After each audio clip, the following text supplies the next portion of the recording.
اللہ الرحمن الرحیم۔ السلام علیکم ورحمۃ اللہ وبرکاتہ۔ حضرت معاویہ رضی اللہ تعالیٰ عنہ بیان کرتے ہیں، رسول اللہ صلی اللہ علیہ وآلہ وسلم نے فرمایا، اللہ جس کے ساتھ بھلائی کا ارادہ فرماتا ہے تو اسے دین کے متعلق سمجھ بوجھ عطا فرما دیتا ہے۔ میں تو صرف علم تقسیم کرنے والا ہوں، جبکہ فہم اللہ عطا کرتا ہے۔ اسی طرح ابو ہریرہ رضی اللہ تعالیٰ عنہ بیان کرتے ہیں، رسول اللہ صلی اللہ علیہ وآلہ وسلم نے فرمایا، جب انسان فوت ہو جاتا ہے تو 3 کام فائدہ دیتے ہیں: صدقہ جاریہ،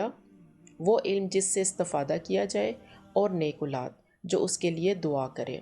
کیونکہ اس کے اعمال کا سلسلہ منقطع ہو جاتا ہے۔ ابن مسعود رضی اللہ تعالیٰ عنہ بیان کرتے ہیں، رسول اللہ صلی اللہ علیہ وآلہ وسلم نے فرمایا، 2 قسم کے لوگوں پر رشک کرنا جائز ہے: ایک وہ آدمی جسے اللہ نے مال عطا کیا اور پھر اس کو راہ حق میں اسے خرچ کرنے کی توفیق عطا فرمائی، اور ایک وہ آدمی جسے اللہ نے حکمت دی اور وہ اس کے مطابق فیصلہ کرتا ہے اور اسے دوسروں کو سکھاتا ہے۔ اسی طرح ابو امامہ رضی اللہ تعالیٰ عنہ بیان کرتے ہیں، رسول اللہ صلی اللہ علیہ وآلہ وسلم سے 2 آدمیوں کا ذکر کیا گیا، ان میں سے ایک عابد اور دوسرا عالم ہے، تو رسول اللہ صلی اللہ علیہ وآلہ وسلم نے فرمایا، عالم کی عابد پر اس طرح فضیلت ہے جس طرح میری فضیلت تمہارے ادنا آدمی پر ہے۔ پھر رسول اللہ صلی اللہ علیہ وآلہ وسلم نے فرمایا، بے شک اللہ، اس کے فرشتے، زمین و آسمان کی مخلوق، حتیٰ کہ چونٹیاں اپنے بل میں اور مچھلیاں سمندروں میں،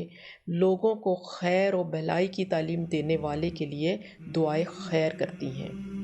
حضرت انس رضی اللہ تعالیٰ عنہ بیان کرتے ہیں، رسول اللہ صلی اللہ علیہ وآلہ وسلم نے فرمایا، جو شخص طلب علم کے لیے سفر کرتا ہے تو وہ واپس آنے تک اللہ کی راہ میں رہتا ہے۔ اسی طرح ابن مسعود رضی اللہ تعالیٰ عنہ بیان کرتے ہیں، رسول اللہ صلی اللہ علیہ وآلہ وسلم نے فرمایا، اللہ اس شخص کے چہرے کو تر و تازہ رکھے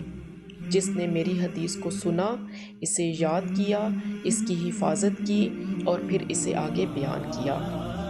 اللہ تعالیٰ ہم سب کو دین پڑھنے، سمجھنے، اس پر عمل کرنے اور آگے پھیلانے کی توفیق عطا